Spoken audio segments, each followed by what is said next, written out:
Welcome to another episode of the Plutus Awards Podcast. Our community is filled with hundreds of stories from creators and entrepreneurs just like you. And through this show, we share these stories of challenges and successes, from bloggers to podcasters to writers, speakers, and more. Today's guest is JD Roth, founder of Get Rich Slowly and a multiple Plutus Award winner. We talk about what it means when money no longer becomes your main driving goal or purpose in your business, how to weave your personal and work life together, why JD hates SEO, and how to create meaningful work. Let's dive right into my conversation with JD. Hey JD, welcome to the Plutus Awards Podcast. We are recording live from the NIFI podcast stage in Austin, Texas. In case you haven't noticed, there's a bit of background noise, but I think I can still hear JD. Thanks, Sarah. I'm glad to be here. I am really curious about your work and your mindset and approach to it, because I think for many business owners or entrepreneurs, whatever you want to call yourself, money is a major motivator. We want to get out of the 9 to 5. We want to earn more money to be financially independent, all that. But when we reach that stage where we no longer have to work for money, what happens? Is there a different kind of goal? For you, what was that like when you reached that point? Yeah, so that's an interesting question. So for those who are listening, I spent most of I'm 52 now. I came out of college and I just went into a standard job, worked 9 to 5, made a standard American salary, got deep in debt because I was stupid with money. But eventually I got wise, figured out how to get out of debt, and actually managed to become financially independent through hard work, but also through luck. After I became financially independent, for a while, I had motivation. I knew what I wanted to do. There was a combination of two things. First of all, I still had some momentum working on Get Rich Slowly. Get Rich Slowly, the blog, was what allowed me to become financially independent, right? So even after I had sold the blog, which was the event that allowed me to become financially independent, even after selling it, I worked on it for another 3 years. So I had some direction and I had some motivation. After I let go of Get Rich Slowly and said, okay, I'm done, I'm ready to walk away, I had spent enough time thinking about what is important to me, what is it that during my working life I haven't been able to do, that I had some direction. I knew I wanted to travel. I loved travel. So I spent several years traveling. For instance, my girlfriend and I bought an RV, and we spent 15 months driving around the United States, looking at all the different states. It was amazing. But now, it's been 12 years since I achieved financial independence. It's becoming difficult for me to figure out what is it I want to do. So, Sarah, I need you to solve that problem for me. I would love to have all the answers for you, David. All the answers. No, seriously, it's become very difficult. I was telling Todd Tressiter this morning that I feel like I'm a rudderless ship. For a long time, I had a rudder, and now that rudder is gone, and I'm in search. I'm like looking, where is it? What is it I'm going to do? I find it really interesting, and I think I'm kind of at this point, and maybe this is a question for myself as well as you. I feel like wider society treats work as you're simply earning a paycheck, or money is a motivator, or we see a lot of these messages of really successful entrepreneurs. They may be selling a course, maybe not, but part of their, I guess, street cred or credibility is I'm earning this income now. And so if that's the case, it's almost like your identity as an entrepreneur or someone who is financially independent, that's almost that identity. But when you take that aspect away, then the question becomes, okay, what is my value, or what can I replace as the income part of the credibility? Yeah, absolutely. I think you're exactly right. And this is one of the reasons that in my work, as I help other people discover financial independence and pursue it, the first thing I start with is not income, it's not expenses. It's like, let's start with psychology, and more specifically, let's figure out what is it that motivates you? What do you want out of life? What is your purpose? And it sounds all new agey and woo-woo and talking about purpose. It sounds like maybe I want to be a motivational speaker, but I think it's very important because I just used the rudder metaphor a few minutes ago. It really is. Having a purpose gives you a rudder in life. It gives you direction. And purposes don't have to be permanent. Obviously, I've lost my purpose. What was my purpose is no longer relevant.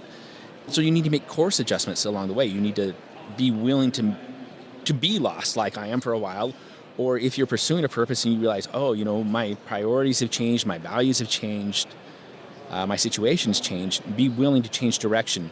But I think having this purpose can really help not only entrepreneurs, but everyone figure out what they want to do with their money, what they want to do with their time, what they want to do with their life.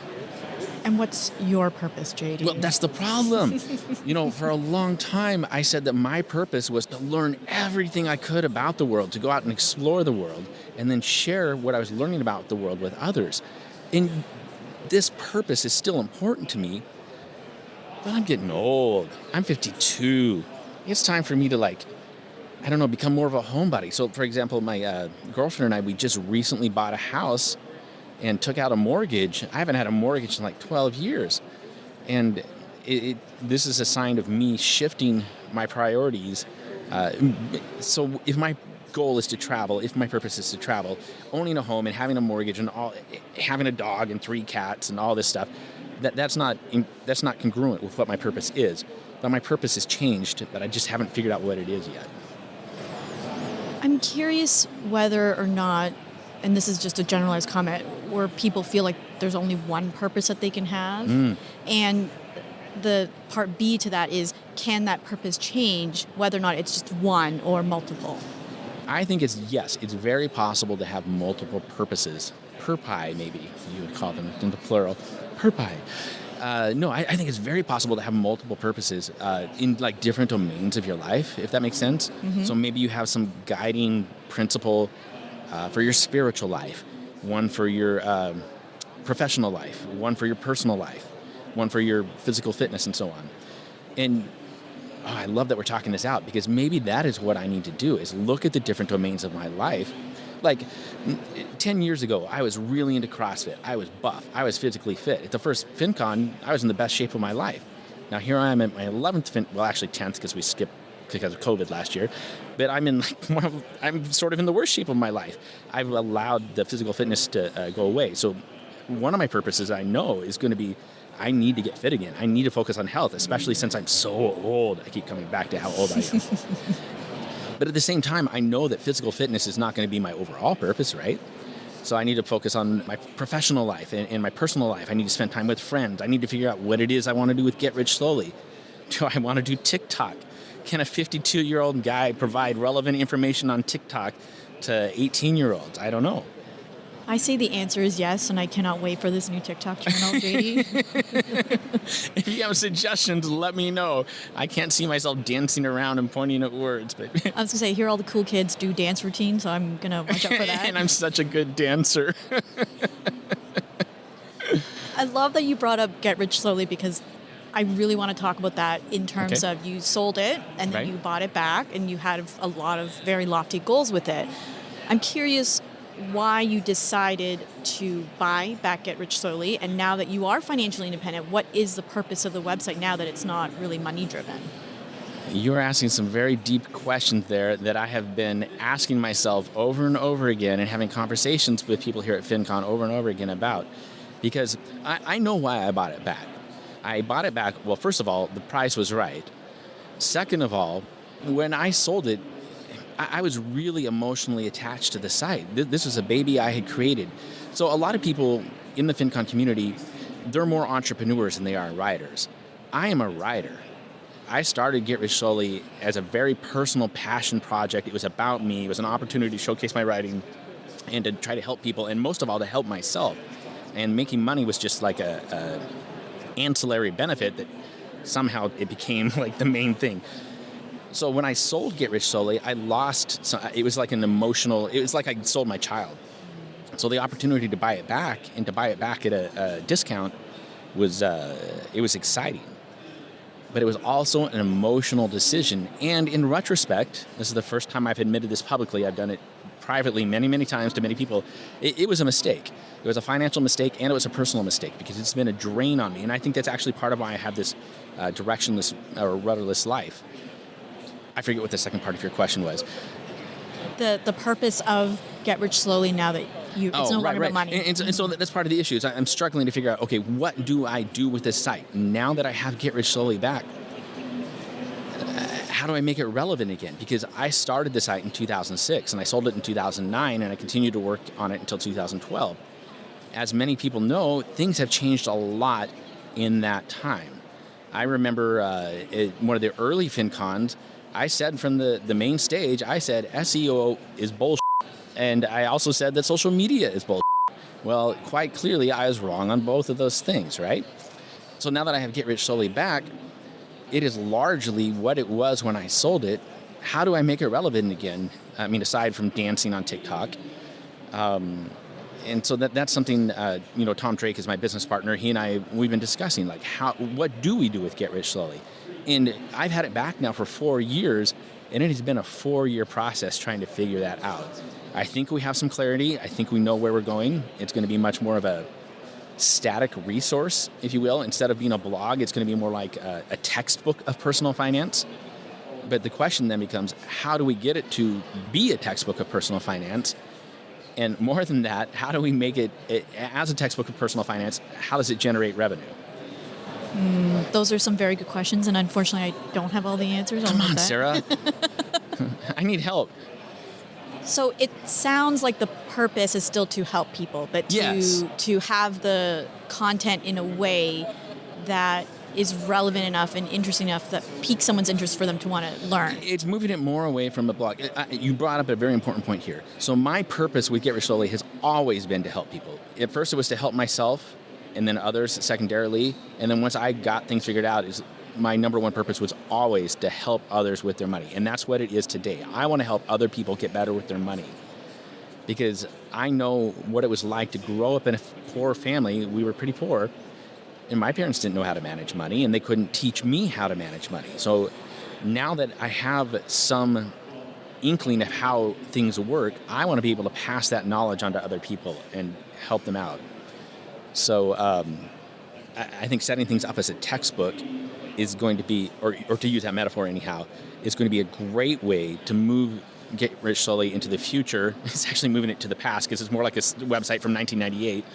It's going to be a way to help people, but do it in a way that is not, doesn't take all of my time, if that makes sense. Because doing a blog every day takes time. Yes. As you were talking about it being a textbook of sorts, there is a fascinating website called foodtimeline.org. And so it is a website. It hasn't been really updated since, I believe, the mid-90s. And it was, but it was started by this librarian, and I'm going to butcher the story. I'll make sure we have it in the show notes. Just a fascinating story of this woman who was just so obsessed with food history, and she was actually the person who was the webmaster. I think that's what they called it back in the 90s. That's right. That you're probably too young to know. I'm probably older than you think, but this is not about not about me. But anyways, it's still popular today, and it's this archive of food history. And so actually, the woman passed away, and the husband donated it to, I believe it was University of Virginia. So they're going to turn it into this archive of sorts. So it sounds like I'm just throwing this seed in your brain, planting this idea that maybe Get Rich Slowly could be that. Absolutely. And as Sarah's describing it, I'm pulling it up on my phone. And believe it or not, it looks remarkably similar to the kind of thing I want to do. I want a very 1998 layout, maybe a little bit more polished and a little more elegant than this, but it's the same concept. It's like stripping away, in 2021 here, there's display ads, there's video ads, there's all sorts of embedded content. I want to strip away everything except for the stuff that's relevant to providing the information to the readers. Okay. And maybe a few affiliate links to make money. All right. I don't know why I feel like this is a therapy session. I'm like, let's work on your business, I feel like it too. I need it. Come on, Sarah. Okay, so what I'm gathering from this entire conversation so far is that maybe we as an entrepreneurs, bloggers, freelancers. I thought you meant me and you. Okay, darn. It could be, actually, we fall under that category, right? Yeah. Is that we make the idea of purpose maybe too complicated. Maybe money isn't the purpose, right? But I mean, it's very helpful to have money and that be a driving force in motivating us, right? But the ultimate purpose of what we want to do could be very, very simple. And it sounds like for you, it's always been about helping people with their money. But all of the layers of it get really complicated. Like we kind of complicated with all these extra layers. Yeah. And so maybe that's why generally many of us are very confused once the motivating factor, which is the money, gets taken away. Right. So I think you're hitting it exactly on the head. What I say is that for me, not for me, for everybody, I believe that money, it should not be your primary aim. It should not be your purpose. It should be a side effect. Pick a purpose that you can pursue with passion, and then if all goes well, income will be a side effect of that. And the example I use, I actually talk about this in my work, is I talk about personal profit and how your saving rate is basically profit. It's on an individual level what companies call profit, which is the difference between what you earn and what you spend, or what the company earns and what it spends. If you look at successful companies, their purpose is not to make money. Their purpose, I'm trying to figure out an example. Harley Davidson, so all companies have mission statements, right? Like Patagonia almost. Yeah. Okay. And so they talk about Harley Davidson's purpose is to provide, or to, I forget how they phrase it, but to fulfill visions of personal freedom or something like that. That they want to make people feel free. And by pursuing that mission statement, they then generate money as a side effect. And I think it's very important to note that companies cannot survive without money. They cannot survive without profit. If they don't make a profit, they're going under and they're not going to exist. But successful companies, from what I can tell, they're not success. If money is their only aim, I don't think that they are going to be successful. You can see this in the companies that end up pursuing money as their primary aim. They're very crappy companies, in my opinion.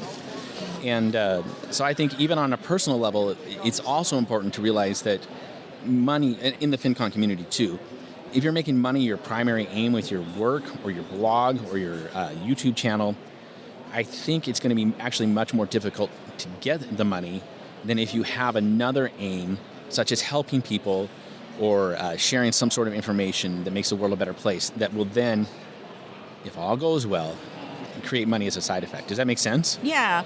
And I do want to say that it's okay to make money a focus, but not the only focus. Right. And I'm speaking from personal experience. When I started freelance writing and scaling it to full time, I wanted to make a certain amount of income so I can quit my teaching job and replace that income. And so, yes, I did a great job and I really enjoyed what I did, but money was a pretty big focus because I simply had to pay the bills. And yeah, so, absolutely. But I knew that I will reach a certain point where things are pretty good. I get steady income coming in, then I can really then think about, okay, what other places do I want to write? What other personal projects do I want to bring in? And so if you're listener at that point where you are just thinking about money, that's okay, but know that there are other things other than just making six figures and that being your only identity in a business. I didn't know that you were a teacher. What did you teach? I taught grade 2 and 3 for about 10 years. Wow, that's I admire that. That is tough work. It's a fun age. So, true story about me is when I went to college, my freshman year, I thought I was going to be a grade school teacher also. And my first semester, I worked in a first grade classroom. And second semester of college, I did not want to be a teacher. I was like, were the kids too scary for you, JD? In a way, yes. It was very difficult. It was like, all right, this is not for me. So I admire it very much. Yeah. So I want to get into the technical bits of how, or if you can talk us through, if you are allowed to publicly, about some of the ways that you are going to pivot from Get Rich Slowly from a blog to, foodtimeline.org. In what ways how are you figuring out the direction of that? And then I guess from the branding perspective, because many people know it as a blog. Right. So this is an interesting question, and I'm not going to have a very interesting answer, I don't think, because we're still, Tom is along for the ride. He's being a good sport about all this. I'm very early in the planning processes on this. I have mocked up what I want everything to look like, but it's really stripping things down to bare essentials and using images only when images need to be used, video only when video needs to be used. And it's taking, I have an outline. I'm fortunate. I've been at this for 16 years now. So I basically have an outline where if I were to teach a course, this is what the curriculum would be. And it's divided into 10 sections. And each of those 10 sections is then divided into, from like 2 to 10 sections. So there's, I don't know, less than 100 different total topics that I would want to cover. And I feel like this is comprehensive enough, these 100 topics or 80 topics or whatever it is, to cover most of personal finance. And then, so say one of the sections is how to get out of debt. I then want to create the definitive how to get out of debt article, the best article that I can create. And again, I'm fortunate that I've been doing it for 16 years. So right now at Get Rich Slowly, there are probably 8 different articles about how to get out of debt. So going back to Todd Tressiter again, I know that many of us are fans of some stuff that he taught, I think it was in Charlotte back in 2015, about consolidating your blog posts, taking all this stuff and going from 8 articles about how to get out of debt into 1. And that's what I plan to do. I want to take all this material, take the best bits, put it into 1 article and create the best how to get out of debt article I can, and then include the best videos. Like if you had a podcast about how to get out of debt, I don't know that you do, but I would include that, or a video from somebody about how to get out of debt, and just have the absolute best materials. So I would feel proud sharing that with anybody who actually was struggling with debt, say a friend or a family member, and with the hopes that they would find it valuable and could use it to actually accomplish that goal, and then would feel motivated to share with other people. And part of my decision right now is growing out of a frustration with where the modern web is today. I feel like Google 20, 25 years ago started as a very useful tool and a very needed tool. But more and more, it has become a barrier to finding good information on the internet.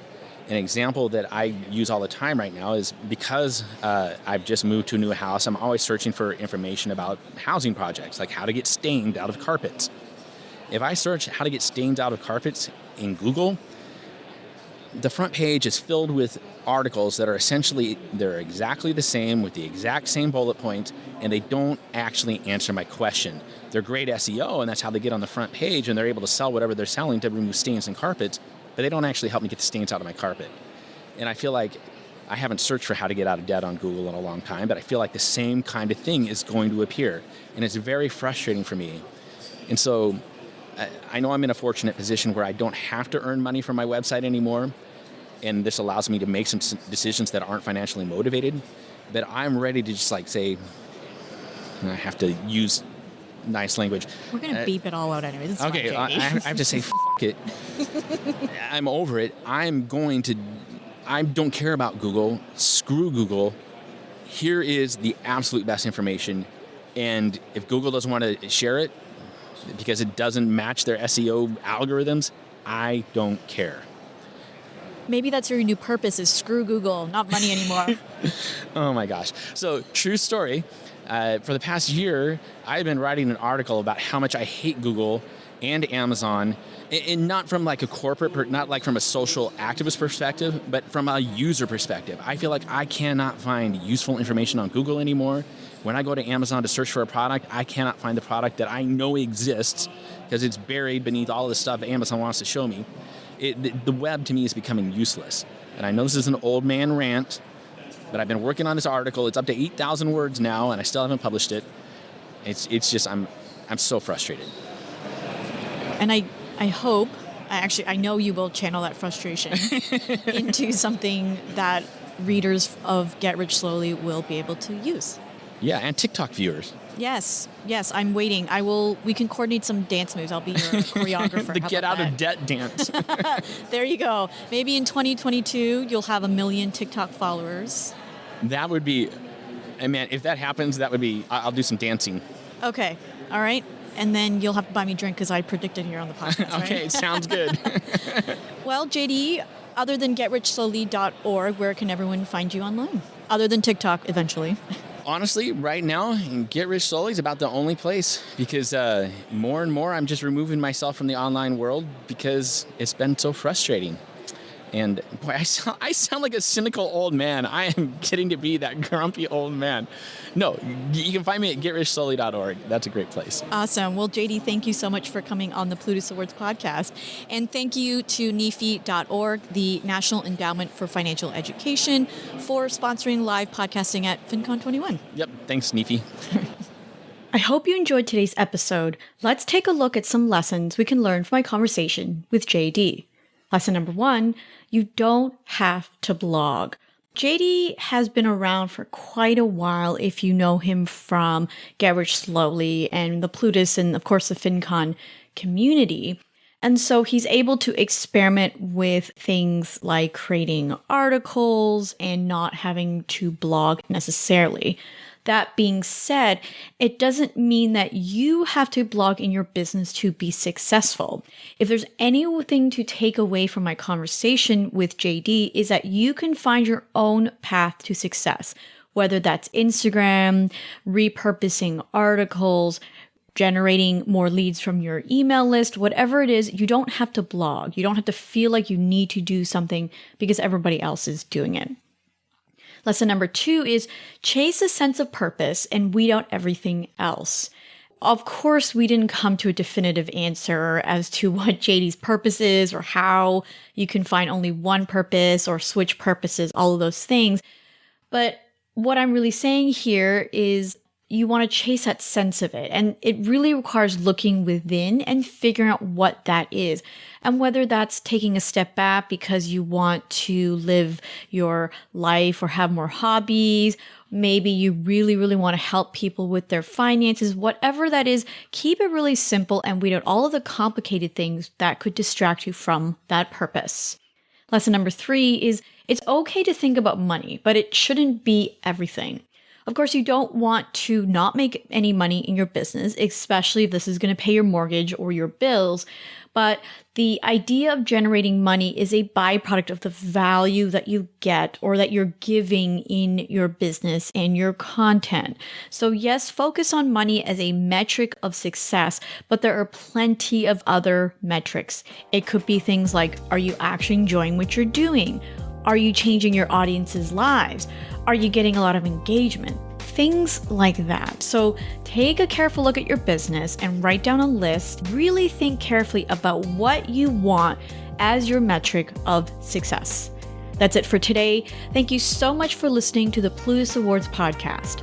If you're interested in collaborating with other financial bloggers, podcasters, influencers, and more to chat about your work, interests, ask and answer questions, come join our Facebook community. Search for Plutus Community in the search bar or head to facebook.com/groups/Plutus Community. We hope to see you there and get a chance to support you and your amazing work.